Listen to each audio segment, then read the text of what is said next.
Colchester, Connecticut, Brian Narducci. It'll be P4 at car number 55. Montanari Fuel, the sponsor for Teddy Hodgson. Wheeler's Automotive brings us car number 88 from Marcello Rufano out of North Haven, Connecticut.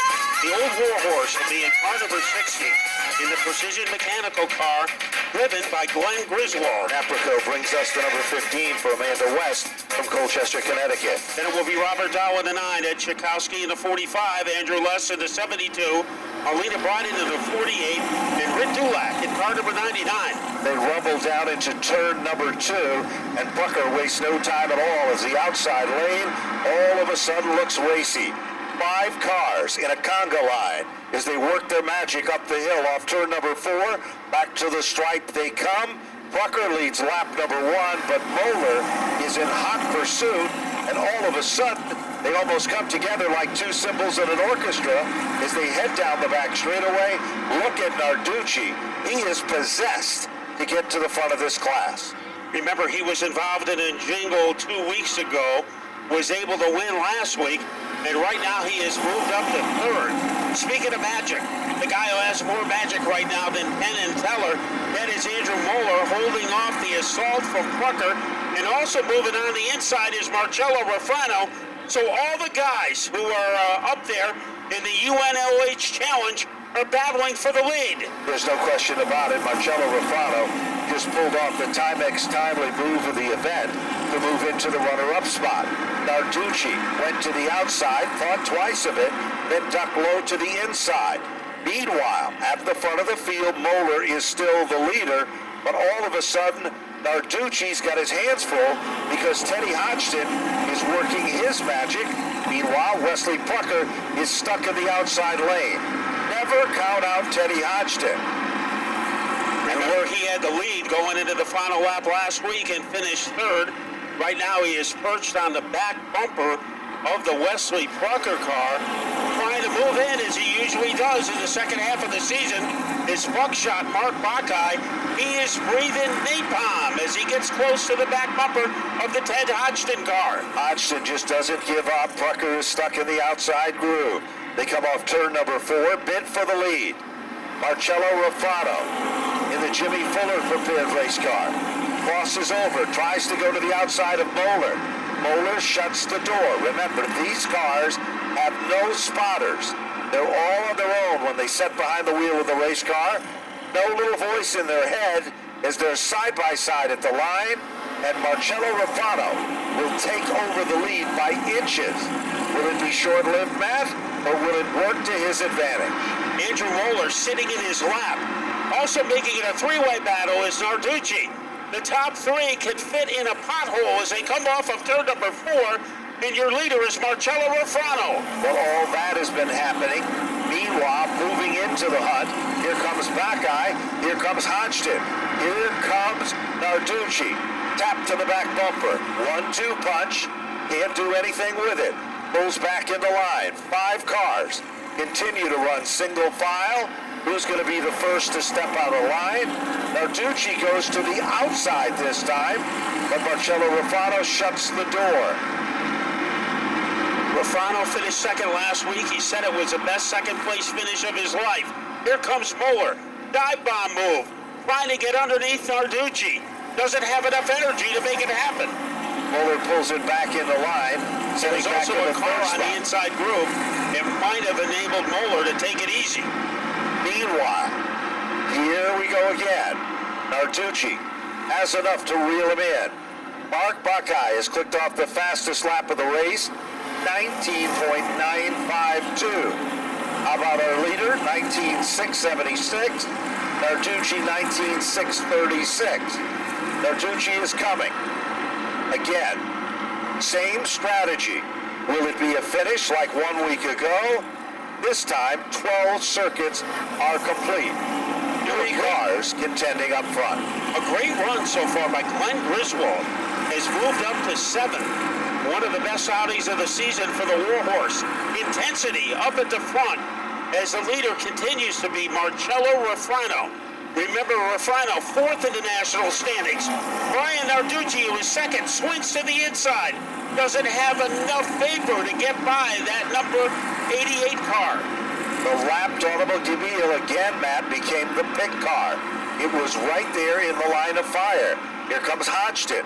He's all over Buckeye. That's the battle for the 4th and the 5th spot. 6 laps remain in this event as they head down the back straightaway. Narducci looks low. Can't do it. Meanwhile, you remember, here's the door. It suddenly opens, Matt. We've got a bid for the lead. And it's almost as big as a garage door, but Narducci can't get through. And Refrano protects his line. In 3rd is Mueller. You have the Teen Titans going for the lead. Here comes Narducci. Full head of steam as he is able to blur his way underneath Refrano, and Refrano has the veto power. Refrano just shut the door rather suddenly, and that forced Narducci to settle back in. Last time by, 7:46 to 8:09. Here comes Narducci again. Tries to do it, but off the turn, there's that same lap car. It seems to be the pick in all of this every time. What's it going to be down in turn number 1? They make it by. Bucker does a little Sahari dust kicking up, but that doesn't seem to hurt anything. 2 circuits to go. And it is a burner between Refrano and Narducci. Remember, Narducci's best area is in the 3rd turn. We have 5 teenagers among the top 6. Mark Buckeye, the only veteran. Here comes Narducci. Not close enough this time to rattle the cage of Refrano.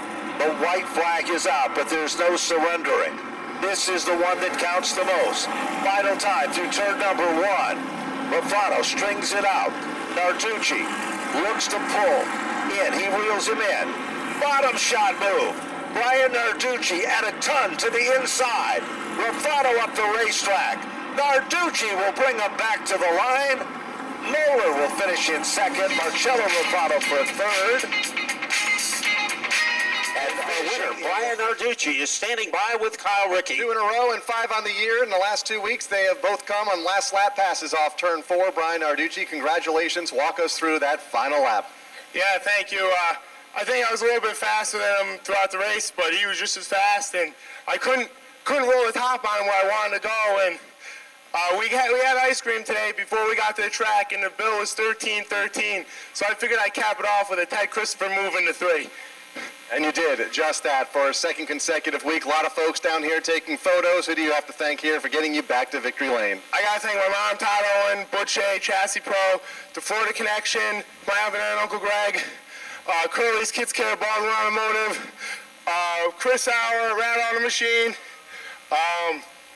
Waddell Communications, Priest's Auto, all the guys on the crew, just everybody that helps out. My principal's here, EV Exterminating, and just everybody that helps on the crew. Thank you. Always good to have the principal down here in victory lane. Brian Narducci picking up the win for the 5th time. He extends his championship point lead by, I believe, 4 points here tonight, going into the final Friday night of competition. Of course, these cars have 2 events left. Andrew Moeller comes home in the 2nd spot. Walk us through your last lap. You had the best seat in the house there for that final pass.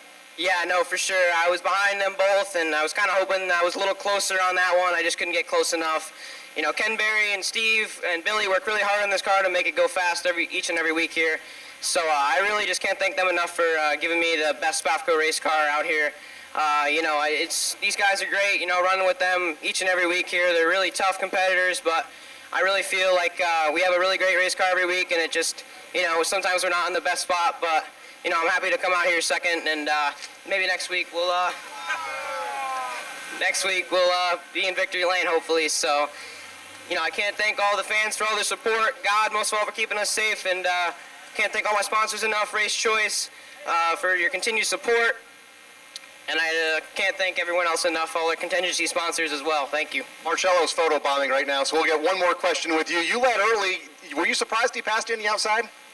Well, I know the top side is really good, so I just, it just happens, but we'll get him next week. All right, there you go. Andrew Moeller comes home in the 2nd spot. Let's talk to Marcello Refrano, who said led much of that race.